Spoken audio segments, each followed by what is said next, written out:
Bonjour à tous, nouvel épisode de le 360 Hebdo. Le tribunal de première instance de Marrakech vient de livrer les premiers verdicts dans l'affaire Hamza Monbébé.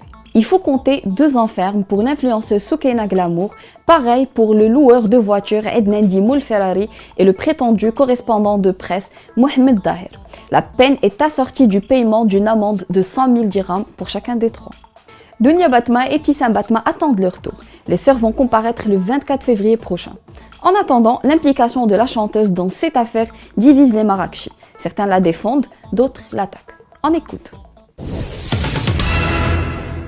انا تنشوف هذا الملف تعطاه اكثر من الحجم ديالو وظلمات علاش حيت الا كاع كانت شي حاجه ما خصهمش ما كثروا فيه بزاف صراحه. علاش تقولوا دنيا باطمه اروا لي الدليل باش اش دايره شي حاجه على بغات اكثر من هذا الدليل اللي دايره اكثر من هذا الشيء اللي فاتنا عباد الله وخارجه على الشابات وعلى عباد الله كاملين.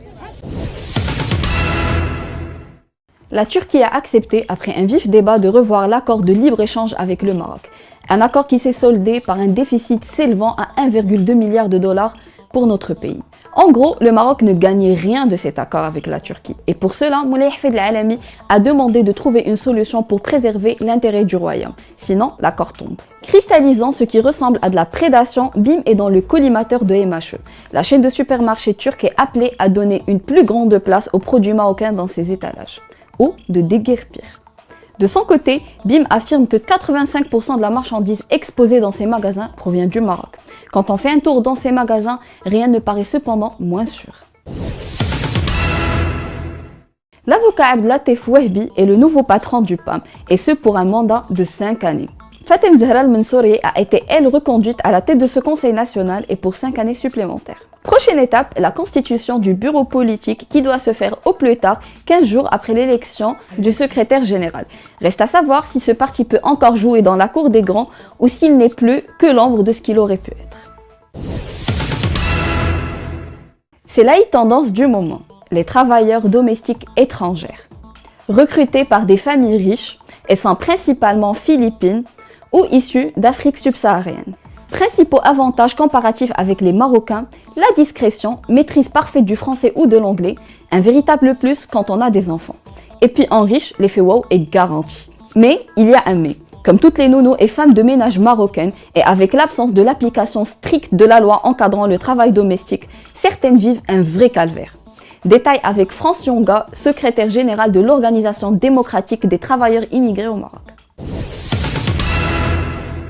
Pas de déclaration, ils travaillent sans contrat de travail. Le salaire promis au départ, ce ne sont pas les mêmes salaires qu'elles reçoivent ici arrivées sur place. Et ils travaillent dans des conditions d'exploitation extrêmes. Il y a aussi certains cas d'abus sexuels avec certains employeurs qui essayent d'abuser aussi ces femmes travailleuses.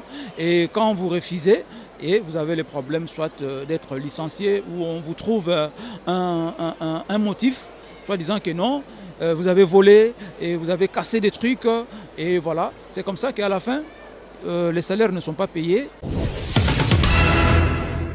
La 26e édition du Salon international de l'édition et du livre a ouvert ses portes le 6 février. Ça se passe à l'Office des foires et expositions de Casablanca et vous avez jusqu'au dimanche prochain pour profiter. Cette manifestation divise toujours autant les visiteurs et éditeurs. Reportage de Quds Chaba. Alors l'organisation du salon cette année, elle est meilleure et de loin par rapport à celui de l'année dernière. Et je m'explique. Meilleure par la décision qui a été prise d'élargir les artères, les allées. Alors ce qui fait que le samedi, dimanche, où nous avions eu beaucoup de monde, les gens pouvaient circuler normalement, pas de bousculade. Alors les points négatifs, il y a toujours un endroit qu'il faut aller visiter. C'est là où il y a les éditeurs des pays frères, nos frères arabes, l'Égypte, le Liban, l'Arabie Saoudite, la Jordanie, où il y a des choses qu'il faut mettre.